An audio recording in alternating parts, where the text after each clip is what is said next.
Let's go with video number 4, and the one that everybody avoids doing all the time, closing.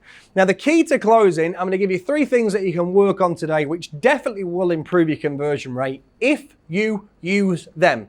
Let me be really clear. The end of a sales meeting shouldn't end with, so that's what I've got to say. It's got to end with what happens next.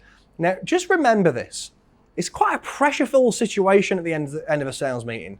Not for the person that you're seeing, for you. You make all this pressure-filled situation, which is I can't ask this person if they want to move forward. I'm going to teach you 3 really simple things that I've used for over a decade now, which means you can help people make a decision without adding loads and loads of pressure. So let's get started with them. All right. The first thing is temperature checking. If you're not checking somebody's temperature, you don't really know whether they're ready to be closed or not. So many times I'll hear from salespeople, I'll say, look, teach me a little bit about how you do a sales presentation. And then they'll talk to me about what they do and how they do it, and they'll never actually check the temperature of the prospect on whereabouts that they are. So temperature checking is really finding out, is the prospect freezing cold, lukewarm, or ready to buy? If they're ready to buy, you don't have to go through a 90-minute sales presentation just because you've got some PowerPoints that you need to go through. If they're ready to buy, let them buy. So it might be some very simple questions like, so tell me, whereabouts are you in the decision-making process right now? It might also be, so tell me what an ideal outcome of this meeting might be for you. Or so tell me, what was the number 1 reason why you agreed to meet with me today? Or so tell me, is there any specific information or assurances that you might need from me so you can make an informed decision today about whether you want to move forward with it? That's a good way of checking somebody's temperature to actually find out that either they're freezing cold and there's lots of work to do, they need lots and lots of information. They might be that high C where detail's really important to them. They also might be a high D and they've already made their mind up. They just want to sign the contract so they can move on with their life.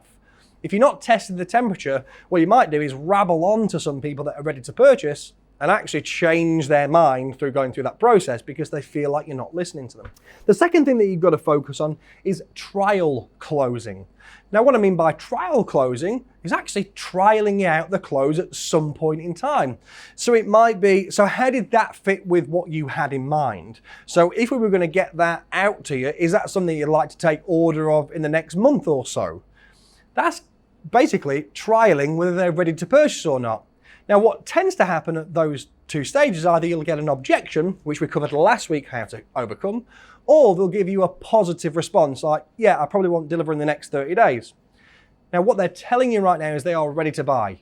So your response should be something nice and simple. So should we take a minute on what that might look like? So should we look through the paperwork? Is there anything that you want to go through specifically before we go through the paperwork?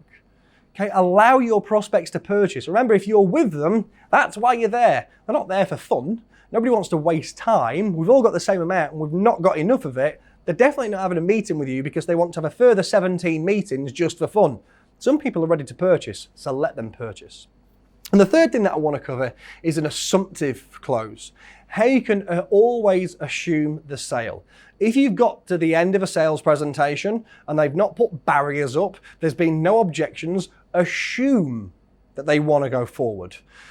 So how did that fit with what you had in mind is sort of a trial close, but it's also an assumption close. So should we look at getting that started? So should we look at how to get the account open? So should we look at how we can get delivery of that to you in the next week or so? Or when do you want to take delivery? Or when would you want us to open the account? Should we look at getting that sorted out? The key to closing is 1, doing it, and 2, using those 3-step approaches, checking somebody's temperature, always using a trial close, and always assuming when you get to the end of the sales presentation that they want to do business with you. Remembering that people don't just waste their time. There's some real golden nuggets in there that I really want you to start implementing. Let me know below, what is it that you're going to do? Is it that you're going to start using a temperature check at the beginning of a sales meeting to work out where they are? Is it that you're going to start using trial closes to get an understanding of where somebody is in their purchasing decision? Or are you going to use assumptive closes because Why wouldn't they want to do business with you? You might want to use one of those three. Ideally, use all three of them. One thing that I'm extremely passionate about is people actually growing their businesses. And if you want to grow your business, we're all in sales. And a key part of that is closing the deal. If you think about it, you look at all people's sales processes. If you go from a 10% conversion rate to a 20% conversion rate, you've doubled your business. If you go from a 10 to a 30, you've trebled your business. And it can be something as simple as just asking somebody to purchase.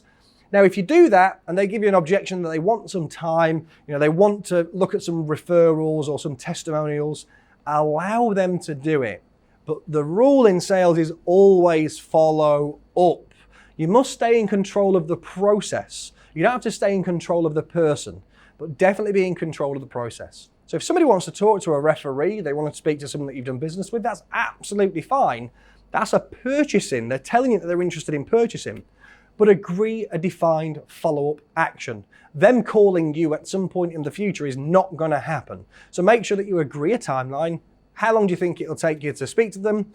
Let's say a week, fantastic. So how's about we meet here same time next week and answer any questions that you've got and look at are they getting started or not? How does that sound? If they're a serious prospect, they're going to allow you to do that. Remember, temperature, trial, assumptive, use them all. See you on the other side.